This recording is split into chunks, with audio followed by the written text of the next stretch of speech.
Carmilla. Chapter 9. The Doctor. As Carmilla would not hear of any attendant sleeping in her room, my father arranged that a servant should sleep outside her door, so that she would not attempt to make another such excursion without being arrested at her own door. That night passed quietly, and next morning early the doctor, whom my father had sent for without telling me a word, arrived to see me.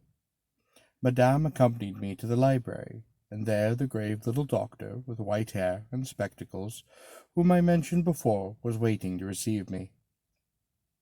I told him my story, and as I proceeded he grew graver and graver. We were standing, he and I, in the recess of one of the windows, facing one another.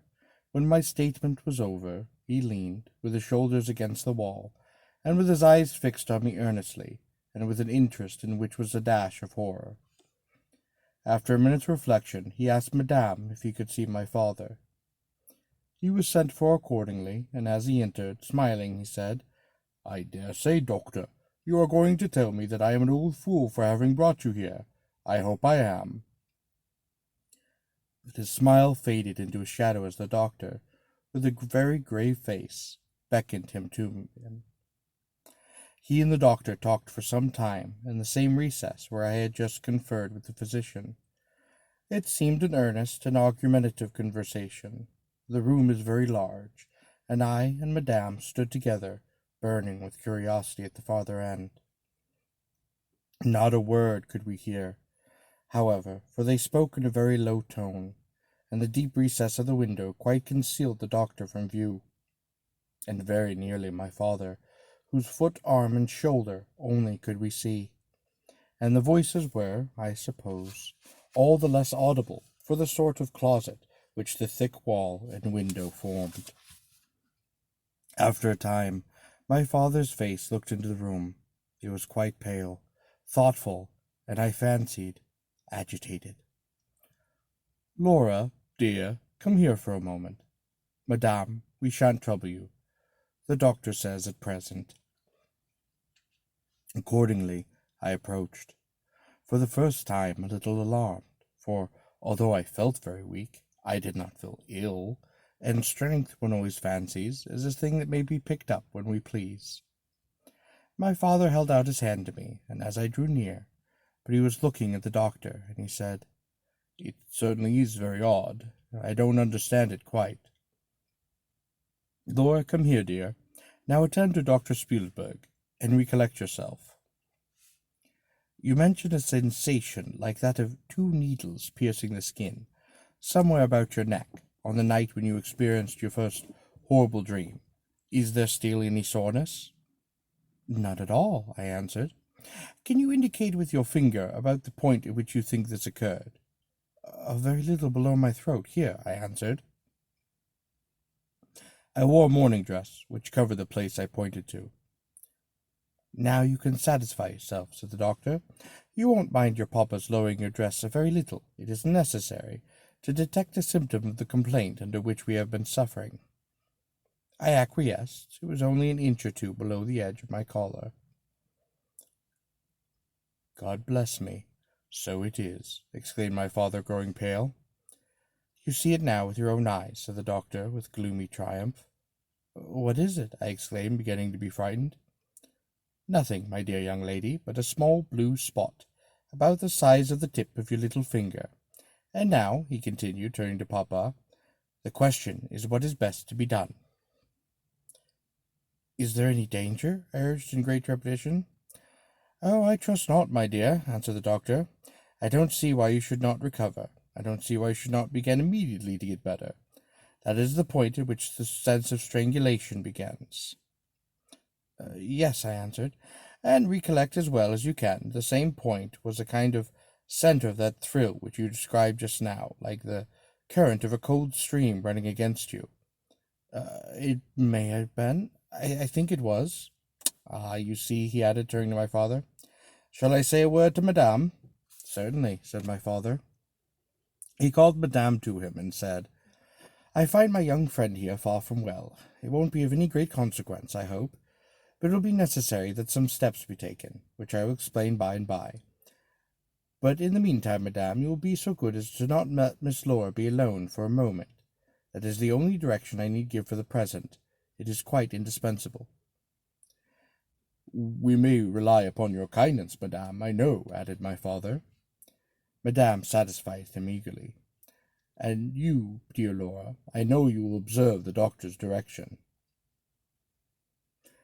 "I shall have to ask your opinion upon another patient, whose symptoms slightly resemble those of my daughter, that have just been detailed to you, very much milder in degree, but I believe quite of the same sort.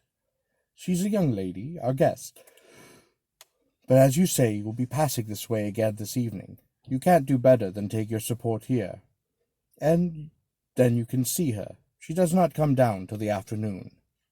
"I thank you," said the doctor. "I shall be with you then, at about 7 this evening." And then they repeated their directions to me and to Madame, and with this parting charge my father left us, and walked out with the doctor. I saw them pacing together up and down between the road and the moat, on the grassy plateau formed in front of the castle, evidently absorbed in some earnest conversation. The doctor did not return. I saw him mount his horse there, take his leave, and ride away eastward through the forest. Nearly at the same time I saw the man arrive from Dranfield with the letters, and dismount and hand them back to my father. In the meantime, Madame and I were both busy. We were lost in conjecture as to the reasons of the singular and earnest direction which the doctor and my father had concurred in imposing. Madame, as she afterwards told me, was afraid the doctor apprehended a sudden seizure, and that, after prompt assistance, I might either lose my life in a fit, or at least be seriously hurt. The interpretation did not strike me, and I fancied, perhaps luckily for my nerves, that the arrangement was prescribed simply to secure a companion, who would prevent my taking too much exercise, or eating some unripe fruit, or doing any of the 50 foolish things to which young people are supposed to be prone. About half an hour after my father came in, he had a letter in his hand, and said, "This letter has been delayed. It is from General Spielsdorf. He might have been here yesterday. He might not come till tomorrow, or he may even be here today."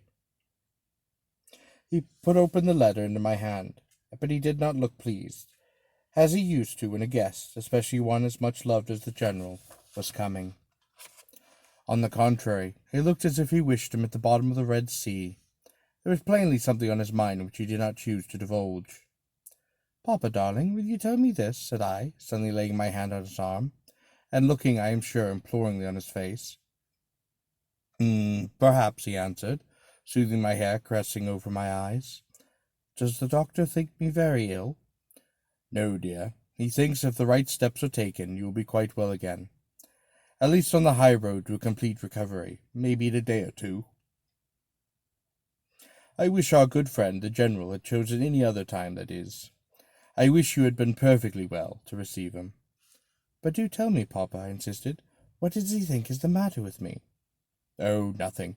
You must not plague me with these questions," he answered, and with more irritation than I ever remembered him to have displayed before, and seeing that I looked wounded, I suppose, he kissed me on the forehead, and added, "You shall know all about it in a day or two. That is all that I know.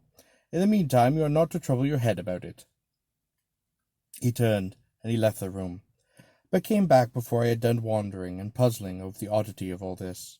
It was merely to say that he was going to Karnstein, and had ordered the carriage to be ready at 12, and that I and Madame should accompany him. He was going to see the priest who lived near those picturesque grounds, upon some business, and as Carmilla had never seen them, she could follow, when she came down, with Mademoiselle, who would bring materials for what you call a picnic, which might be laid for us in the ruined castle. At 12 o'clock, accordingly, I was ready, and not long after, my father, Madame, and I set out upon a projected time. Passing the drawbridge, we turned to the right, and followed the road over the steep Gothic bridge, westward, to reach the deserted village and the ruined castle of Karnstein. No Sylvian drive can be fancied prettier.